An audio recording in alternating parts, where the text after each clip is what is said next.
শিগগিরই যুদ্ধ শেষ করতে চান ডোনাল্ড ট্রাম্প। ইরান যুদ্ধ শেষ করার ইঙ্গিত দিয়েছেন যুক্তরাষ্ট্রের প্রেসিডেন্ট ডোনাল্ড ট্রাম্প। ইরানে ১ মাসের বেশি সময় ধরে ধ্বংসযজ্ঞ এবং বিশ্বজুড়ে অর্থনৈতিক অস্থিতিশীলতা সৃষ্টির পর এবার তার ভাষ্য, খুব শিগগিরই এ যুদ্ধ শেষ হবে। আর যুদ্ধ বন্ধে কূটনৈতিক তৎপরতার দিকে ইঙ্গিত করে মার্কিন পররাষ্ট্রমন্ত্রী মার্কো রুবিও বলেছেন, যুদ্ধের শেষ সীমা বা সমাপ্তি দেখতে পাচ্ছেন তিনি। মধ্যপ্রাচ্যে যুদ্ধ শুরু হয় গত ২৮ ফেব্রুয়ারি। এরপর ট্রাম্প একাধিকবার যুদ্ধ শেষ করার কথা বলেছেন। একই সময়ে যুদ্ধের পরিধি বাড়াতে মধ্যপ্রাচ্যে অতিরিক্ত সেনা মোতায়েনও করছেন। তাই প্রশ্ন উঠেছে, ট্রাম্প আদৌ তাড়াতাড়ি যুদ্ধ শেষ করবেন কিনা। গত সপ্তাহে তার দেওয়া একটি বক্তব্য সামনে এসেছে। তিনি বলেছিলেন, ট্রাম্পের সময়ে একদিনের কোনো সীমা নেই। যুদ্ধ শেষ করার বক্তব্য নিয়ে ট্রাম্পের বিরুদ্ধে আরেকটি অভিযোগ আছে। তা হল, যুদ্ধের জেরে দেখা দেওয়া অর্থনৈতিক অস্থিতিশীলতা সামাল দিতে মাঝে মধ্যে এমন কথা বলেন তিনি। ট্রাম্পের বক্তব্যের পর বুধবার এশিয়ার শেয়ার বাজার বেশ কিছুটা চাঙা হয়। জাপানের নিক্কেই সূচক বৃদ্ধি পায় প্রায় ৪%। দক্ষিণ কোরিয়ার কেওএসপিআই সূচক বৃদ্ধি পায় ৬%-এর বেশি। ট্রাম্পের বক্তব্যে অর্থনীতি সাময়িক চাঙা হলেও পাল্টাপাল্টি হামলা কমেনি। বুধবার যুদ্ধের ৩৩তম দিনে ইরানের রাজধানী তেহরান সহ বিভিন্ন স্থানে ব্যাপক হামলা চালিয়েছে যুক্তরাষ্ট্র ও ইসরায়েল। এদিন ইরান, লেবানন ও ইয়েমেন থেকে ত্রিমুখী হামলার শিকার হয়েছে ইসরায়েলও।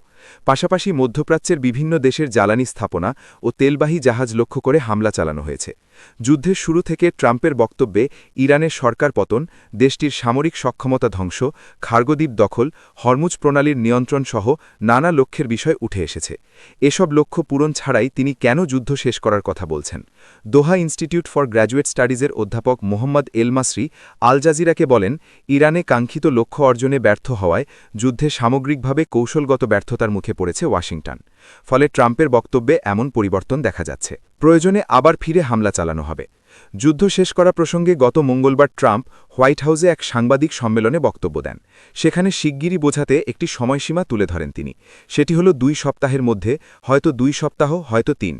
বুধবার রয়টার্সকে দেওয়া এক সাক্ষাৎকালেও ট্রাম্প বলেন, ইরান যুদ্ধ থেকে শিগগিরই বের হয়ে যাবে যুক্তরাষ্ট্র। তবে প্রয়োজন পড়লে আবার ফিরে এসে হামলা চালানো হবে। ট্রাম্পের ভাষ্যমতে ইরানের তাদের এপিক ফিউরি অভিযান শেষ করার জন্য ইরানের কোনো চুক্তি করার লাগবে না। তবে চুক্তির জন্য আলোচনা চলছে বলে ফক্স নিউজকে দেওয়া এক সাক্ষাৎকারে জানিয়েছেন মার্কিন পররাষ্ট্রমন্ত্রী রুবিও।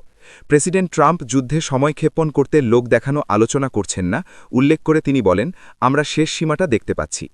এমন সব বক্তব্যের মধ্যে হোয়াইট হাউস থেকে জানানো হয়েছে, বুধবার স্থানীয় সময় রাত ৯টায় ইরান যুদ্ধ নিয়ে জাতির উদ্দেশ্যে ভাষণ দেবেন মার্কিন প্রেসিডেন্ট। এর পরপরই সামাজিক যোগাযোগ মাধ্যম ট্রুথ সোশ্যালে ট্রাম্প লেখেন, ইরানের নতুন সরকারের প্রেসিডেন্ট যুক্তরাষ্ট্রের কাছে যুদ্ধবিরতির জন্য আহ্বান জানিয়েছে। যদিও এ বক্তব্য খণ্ডন করে ইরানের পররাষ্ট্রমন্ত্রী আব্বাস আরাকচি বলেছেন, তেহরান এমন কোনো আহ্বান জানায়নি। এ যুদ্ধ ৬ মাস পর্যন্ত চালিয়ে যেতে প্রস্তুত তানা। দ্রুত যুদ্ধ শেষ চান মার্কিন নাগরিকেরা। ইরান যুদ্ধে শুধু লক্ষ্য পূরণ না হওয়ার চাপেই নেই ট্রাম্প। যুদ্ধের কারণে বিশ্বজুড়ে যে অর্থনৈতিক অস্থিতিশীলতা দেখা দিয়েছে তার আজ পড়ছে যুক্তরাষ্ট্রেও। এরই মধ্যে দেশটিতে ২০২২ সালের পর গ্যাসোলিনের দাম সবচেয়ে বেশি বেড়েছে। হচ্ছে ট্রাম্প বিরোধী বিক্ষোভ। এমন পরিস্থিতিতে রয়টার্স ইপসসের এক জরিপে দেখা গেছে ২/৩ মার্কিন নাগরিক দ্রুত ইরান যুদ্ধ বন্ধ চান। এ জরিপ করা হয়েছে গত শুক্রবার থেকে রবিবার পর্যন্ত। জরিপে অংশ নিয়েছেন ১০২১ জন। তাদের ৬৬% বলেছেন যুদ্ধ দ্রুত বন্ধ হওয়া দরকার, আর ২৭% বলেছেন নিজেদের সব লক্ষ্য অর্জন না করে যুদ্ধ থেকে সরে যাওয়া ওয়াশিংটনের উচিত হবে না। এতে যুদ্ধ আরও বেশি সময় ধরে চললেও তাদের কোনো আপত্তি নেই। ৬% কোনো মন্তব্য করেননি। ইরানের বিরুদ্ধে যুদ্ধে যুক্তরাষ্ট্রের দিনে প্রায় $২০০ কোটি খরচ হতে পারে বলে জানিয়েছেন হার্ভার্ড বিশ্ববিদ্যালয়ের বিশেষজ্ঞ লিন্ডা ব্লিমস।